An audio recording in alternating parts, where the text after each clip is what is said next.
क्या तेजस्वी को मुख्यमंत्री बनाने के लिए तैयार है भूमिहार जाति? ऐसा इसलिए क्योंकि इस विधान परिषद चुनाव में बहुत सी कयास और बयानबाजी और बहुत से समीकरण बन और बिगड़ रहे हैं। नमस्कार, आप देख रहे हैं झकास भारत और मेरा नाम है रविकांत। बिहार की तमाम राजनीतिक खबरें देखने और सुनने के लिए आप चैनल को सब्सक्राइब कीजिएगा और फेसबुक पेज पे देख रहे होंगे तो लाइक कीजिएगा। ट्विटर और इंस्टाग्राम पर भी हमारी खबरें जाते रहती है। अब मैं आता हूं बिहार का मुख्यमंत्री के लिए भूमिहार जाति किधर वोट करने वाली है या किधर करेगी, ये तो बिहार विधानसभा चुनाव के वक्त पता चलेगा। मगर अभी जो सियासी सुगबुगाहटों में बिहार के विधान परिषद चुने जाने के लिए यानी कि बिहार के एमएलसी चुने जाने के लिए बहुत बड़ा महासंग्राम पहले ही छिड़ चुका है, जो 24 सीटों पर होने जा रही है। भले ही इलेक्शन कमीशन ने अभी डेट नहीं निकाला हो, मगर महीने भर में यह पूरी कर ली जाने की संभावनाएं तेज है। कोरोना महामारी का एक अलग अलग प्रकार से जो लगातार जो दौर बन रहा है और जो माहौल बन रहा है, उसमें टीकाकरण की भी बातें खूब चल रही है, कोरोना से सजग रहने की भी बातें खूब हो रही है, मगर राजनीति किसी और से थमने का नाम नहीं ले रही है। इसका सबसे बड़ा कारण है लगातार कभी विधानसभा चुनाव, फिर उपचुनाव, फिर एमएलसी चुनाव लगातार चल रही है। साथ ही धरना प्रदर्शन और आंदोलन अभ्यर्थियों का लगातार जारी है। अलग अलग मुद्दों को लेकर अलग अलग सामाजिक संगठन और जातीय संगठन अपने अपने मुद्दों को लेकर लगातार सड़कों पर दिख रही है। इन सभी के बीच जो बहाली प्रक्रियाएं हैं उसमें देरी क्यों हो रही है, इसको लेकर भी सवाल गूंजते रहते हैं।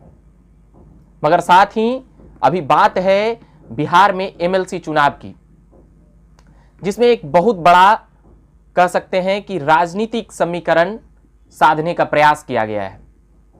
उसमें क्या सचमुच आरजेडी भूमिहार को राजनीतिक तवज्जो अपनी पार्टी में पुरजोर रूप से देने वाली है या फिर दे रही है, यह बड़ा प्रश्न बन के उभरा है। अगर कमेंट बॉक्स में अगर आप जवाब देंगे तो भी बातें यह साफ होगी। पहले देखा गया है कि किस प्रकार से आरजेडी पहले भूमिहार जाति को टिकट देने में कह सकते हैं कि न के बराबर ही देती थी, इक्का दुक्का भले ही किसी को दे दे तो यह एक अलग बात है। 2020 विधानसभा में ही देखा गया अनंत सिंह को जिस प्रकार से आरजेडी ने, और अनंत सिंह भी तेजस्वी को मुख्यमंत्री बनाने की जो बातें कही थी, उसके बाद फिर उससे पहले राज्यसभा सांसद एडी सिंह को भेजकर कह सकते हैं कि आरजेडी सामने से टिकट देकर नहीं लड़वाई, मगर बैकडोर से। तो अब बैकडोर से भेजने का कारण क्या है एमएलसी और राज्यसभा में? इसका बड़ा कारण है धन बल। तो आरजेडी क्या केवल धन बल को तवज्जो देगी या फिर पार्टी लोकसभा और विधानसभा में भी उतनी ही तवज्जो देगी? अलग अलग सियासी समीकरण के जरिए अलग अलग सवाल अलग अलग जगहों से अखबारों और तमाम चैनलों में सुर्खियां बनी कि आरजेडी में 5 भूमिहार एमएलसी को उतार रही है। उसमें पांचों का अगर बैकग्राउंड खंगाला जाए तो वो सभी आर्थिक रूप से काफ़ी सशक्त और मजबूत हैं। क्या इसलिए केवल एमएलसी चुनाव में उन्हें इस्तेमाल किया जाएगा? ये भी बातें हैं। साथ ही यह भी बातें हैं कि माई समीकरण में भूमाई समीकरण अब बन गया है, यानी कि ये अखबारों का हेडलाइन था।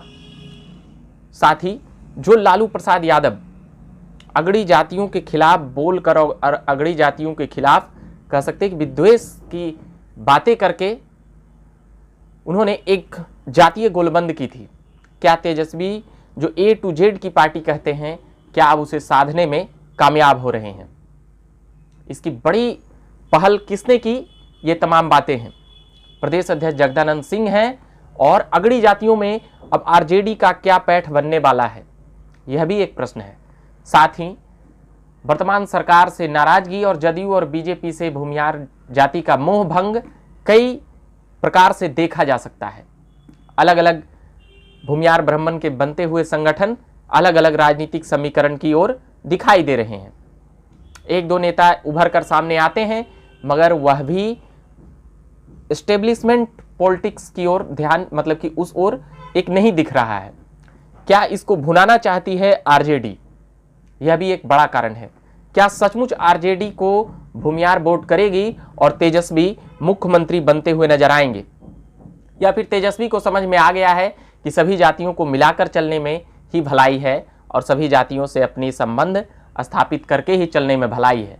क्या यही कारण है कि आरजेडी एमएलसी चुनाव में भूमिहार जाति को ज्यादा तवज्जो दे रही है, जो पहले नहीं दिया करती थी? और भी तमाम बिहार पॉलिटिकल अपडेट्स मैं इसी प्रकार से लाता रहूंगा। फिलहाल यह सवाल है कि क्या तेजस्वी को भूमिहार मुख्यमंत्री बनाना चाहते हैं, तो आप कमेंट बॉक्स में जरूर जवाब दीजिएगा।